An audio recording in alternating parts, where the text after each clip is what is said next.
ዳችን ሰላማች አለን እግዚአብሔር ይመስገን። ቱኬዲ ነው 2006 ዶልፊን ሃይሩፍ ቼክ ኢንጂን ያበራል። ቼክ ኢንጂን ያበራል። ጉልበቱን ይዟል። ኦን ኦፍ ሳረገው ይለቀዋል። ከዛ በኋላ ተመልሶ ይመጣል ቼክ ኢንጂኑ። ተመልሶ ይመጣል። አሁን ኦን ኦፍ ሳረገው ይለቀዋል። ኦን ኦፍ ሲሆን ጠዋት ላይ ነው ግን ጠዋት ላይ ተደጋጋሚ ነው። ከዛ ትንሽ ከሞቀ በኋላ ሞት ከ30 ደቂቃ ምናምን በኋላ መንገድ ከሄድኩበት በኋላ ይጠፋል። በአካባቢ ወደሚገኙ ቴክኒሻን ጋር ምናምን ለማሳየት አልሞከሩ? አሳየሁት።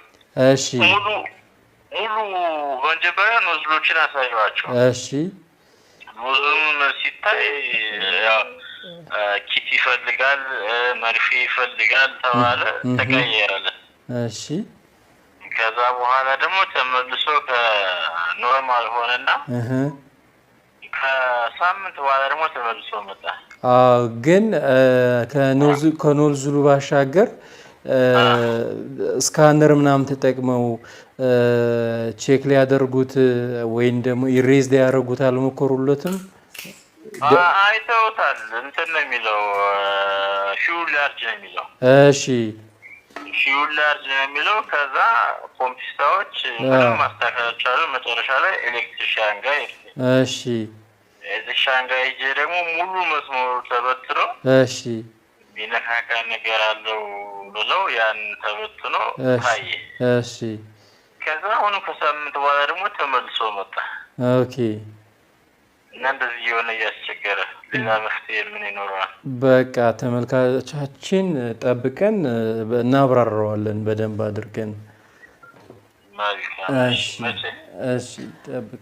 እርስዎ ይጠብቁ፣ ወይ ደግሞ በግልም ከፈለጉ ቴሌግራም ላይ እንልክሎታለን።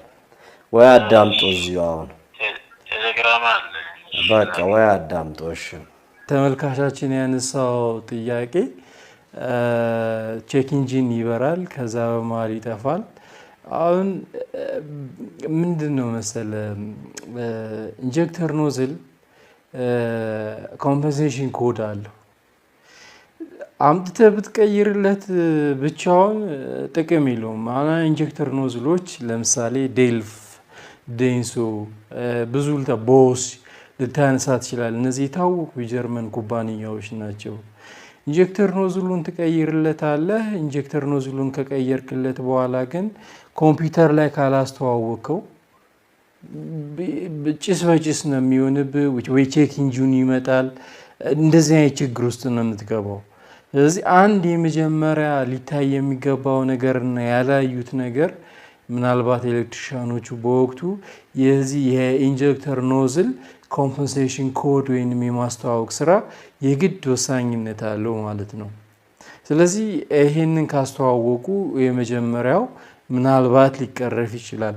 ሁለተኛው ነገር በትክክልም ችግሩን አግኝተው ፈተውት ከሆነ ከሚሞሪው ላይ ከኢሲዩ ወይም ከኮምፒውተር ሚሞሪው ጋር በትክክል ስካን ቱል ተጠቅመው ኢሬዝ ማድረግ መቻል አለባቸው።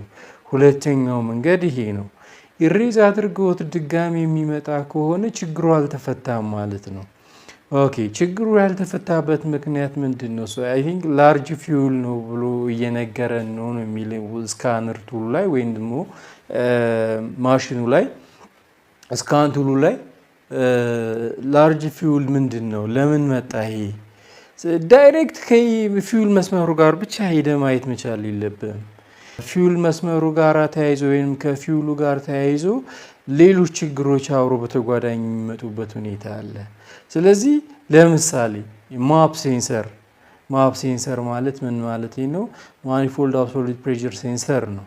ስለዚህ እዛ ጋር ይሄ ሊን ሪች የማድረጉን ሁኔታ ከፊውል ሲስተሙ ጋር ተያይዞ የሚገባውን ኤር መጠን ለምሳሌ የተዛባ ኢንፎርሜሽን ለኮምፒውተር እየነገረው ከሆነ የሚረጨው የፊውል መጠን እንደዚህ ቫሪ የሚያደርግበት ሁኔታ አንድ። ሁለተኛ ኢንጀክት ለማድረግ ታይሚንግ በጣም ወሳኝነት አለው። ኢንጀክሽን ታይሚንጉን በራሱ እነዚህ ሁሉ ችግሮች ናቸው መጨረሻ ላይ ለዚህ አይነት ችግር የሚያጋልጡት ማለት ነው። ስለዚህ የሴንሰር ችግር ነው የአክቹዌተር ችግር ነው በደንብ አድርጎ መለየት ያስፈልጋል። ይሄ እነዚህ ቫልቭ እነዚህ ኢንጀክተር ኖዝሎች የሚከፈቱት በኤሌክትሪክ ሶሎኖይድ ቫልቭ ነው። ስለዚህ በኤሌክትሪክ ሶሎኖይድ ቫልቭ ነው ያላቸው ሶርስ እየደረሳቸው ነው ወይንስ እየደረሳቸው አይደለም፣ በጣም ወሳኝነት አለው። እነሱ ነገር ፋንክሽናል ናቸው አይደሉም የሚለውን ነገር በደንብ ትረስ እያደረጉ እያንዳንዱ ነው። አሁን ሙሉ ኢንጀክተር ኖዝል አስቀይር ያለው ነው የሚለው። ኦፍ ኮርስ ሙሉ ኢንጀክተር ኖዝል ከተቀየረ የግድ ኮምፐንሴሽን ኮድ ነው ሊሆን የሚችለው እና ኮምፐንሴሽን ኮድ አብሮ ምን መደረግ መቻል አለ መተዋወቅ መቻል አለበት። ለዛ ነው ቼክ ኢንጂን ደግሞ ደጋግሞ የሚመጣበት ሁኔታና በደንብ አድርጎ ከኤሌክትሪክ መስመር ጋር ሃርነሱ ጋር ያለውን እያንዳንዱን ጊዜ ወስዶ ማየት በጣም ወሳኝነት አለው። ይህን ማድረግ መቻል አለበት ተመልካቻችን ማለት ነው።